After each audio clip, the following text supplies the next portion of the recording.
A Camila pergunta aqui, qual é o momento de retirar a hidrocortisona base e o T3 e T4? Tenho a impressão de que nunca mais a pessoa vai retirar. Camila, é o seguinte, vamos lá explicar para você. Nós sabemos que a indicação da reposição da hidrocortisona base, do cortisol, que nós chamamos, é quando você tem níveis ali infrafisiológicos, naqueles momentos que seriam esperados os momentos de pico do cortisol, da hidrocortisona. Então, quando eu ultrapasso a minha fase aguda, né? Então, numa fase aguda, a liberação do cortisol ela é pulsátil, vocês todos já sabem aqui ao longo do dia, nós temos 3 principais picos aí do cortisol, que um deles é o matinal até as 8 horas da manhã, um bem pequenininho ali por volta de 11 horas da manhã, o outro maior ali, porém menor do que o inicial, por volta das 4h30, 5 horas da tarde, e um muito discreto ali por volta das 10 horas da noite, 11 horas da noite nesse momento, tá? O fato é que na fase inicial, quando eu começo a me ser submetido a um nível de estresse contínuo, prolongado, acentuado, quando a gente fala de estresse, eu não me refiro apenas ao nosso estresse emocional, mas também ao nosso estresse alimentar, em consequência da instalação da disbiose intestinal. Porque essas bactérias ruins, esse excesso de bactérias ruins no meu intestino, vai fazer com que eu produza uma quantidade absurda de citocinas inflamatórias que ganham a minha corrente sanguínea. Então esse excesso de citocinas inflamatórias, associado ao meu estresse emocional e à quebra do meu ciclo circadiano, começam a estimular as minhas glândulas adrenais, fazendo com que ao invés de eu produzir esse cortisol em forma de picos, eu jogo esse cortisol para níveis suprafisiológicos e mantenho ele o tempo todo alto. O grande problema é que a longo prazo, eu mantendo essa situação, eu vou submeter as minhas glândulas adrenais a um estresse oxidativo muito grande, principalmente um estresse oxidativo mitocondrial dentro das célulazinhas lá das minhas glândulas adrenais, do córtex da minha adrenal, que são as células que produzem o meu cortisol. E aí eu não consigo responder ao estímulo do ACTH nos momentos de pico para poder produzir esse cortisol, e eu caio ali para níveis abaixo dos níveis fisiológicos, tá? Então essa situação, o que acontece? Eu sempre falo para todos os meus pacientes, olha, eu preciso, para que a gente tenha sucesso no seu tratamento, e se tiver algum paciente meu aqui me ouvindo, ele deve saber que eu falei isso para ele. Eu falei, olha, para que a gente tenha sucesso no nosso tratamento, é muito importante que você me ofereça 2 coisas. Primeira coisa, paciência. Você não chegou nesse estado que você se encontra hoje da noite para o dia. Eu também não vou conseguir resolver a sua situação da noite para o dia. E a outra coisa que eu preciso que você me ofereça chama-se disciplina. Então, se a gente tiver paciência e disciplina, a gente chega lá. O fato é que nós não conseguimos encher uma caixa d'água que está furada. Ou seja, se a gente vai suplementar esse paciente, se a gente vai corrigir, se a gente vai antioxidar, mas se esse paciente continuar com a dieta suja, tá? Sem retirar os alimentos inflamatórios, sem dormir direito, altamente estressado, quebrando o ciclo circadiano e muitas vezes com um tipo de exercício físico que não é o exercício físico mais adequado para que ele precisa naquele momento, ele vai estar consumindo tudo aquilo que a gente está dando para ele, o pouquinho que ele consegue produzir. E dessa forma, nós não vamos deixar esse paciente livre do cortisol nunca, essa é a grande realidade, tá?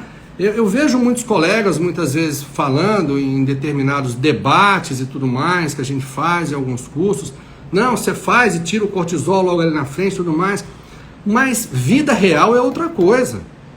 Você está lidando com seus pacientes no seu consultório, teoria é uma coisa, mas vida real, isso que eu chamo aqui de vida real, é diferente dessa situação. Não é o que a gente observa no dia a dia no consultório, é muito difícil a gente retirar o cortisol de um paciente, justamente porque pela inobservância dessas situações. Então é importante que esse paciente esteja na cama no máximo até as 22 horas, é imperativo que esse paciente não se empanturre de bebida alcoólica nos finais de semana, é fundamental que esse paciente pratique uma atividade física compatível, por exemplo, pessoas que fazem maratona, que fazem corridas, excesso de exercícios aeróbicos, são pessoas extremamente oxidadas, que dificilmente a gente consegue corrigir o processo oxidativo desses pacientes, e eu nunca na minha vida consegui ver um corredor saudável, tá?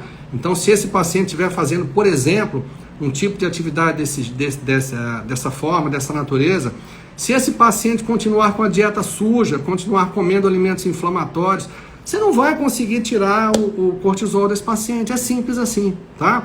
Com relação aos hormônios tireoidianos, nós sabemos que é preciso uma série de condições para que uma tireoide consiga não apenas produzir o T4 e conseguir produzir o T3, mas também importante com que esse T4 na periferia consiga se converter em T3.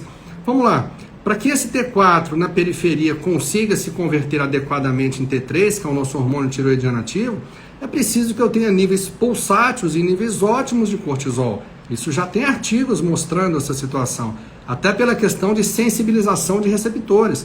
Se eu tiver receptores insensíveis, eu não consigo fazer uma boa ação desse T3, para ele se acoplar no seu receptor também.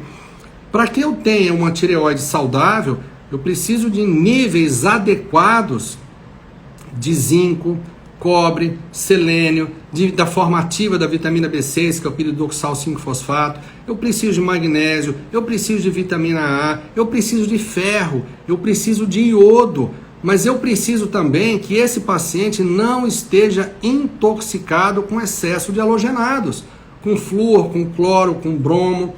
É importante que a gente atente para essa situação. Então, se eu tiver ali dando uma associação de T4 e T3 para esse paciente, e se esse paciente aí não segue essas situações, eu não vou conseguir fazer esse paciente ficar livre do uso de T4 e T3. Não vou, tá? Então, vocês têm que deixar claro para os seus pacientes que tudo que eles precisam não vai ser fornecido para eles através de uma cápsula milagrosa que vai entrar pela boca desse paciente, não. É preciso que haja uma conscientização de mudança de estilo de vida. Porque se eu não tiver uma mudança do meu estilo de vida, quando eu parar de suplementar, tudo aquilo vai de água abaixo de novo. E qual é o esforço que eu estou fazendo?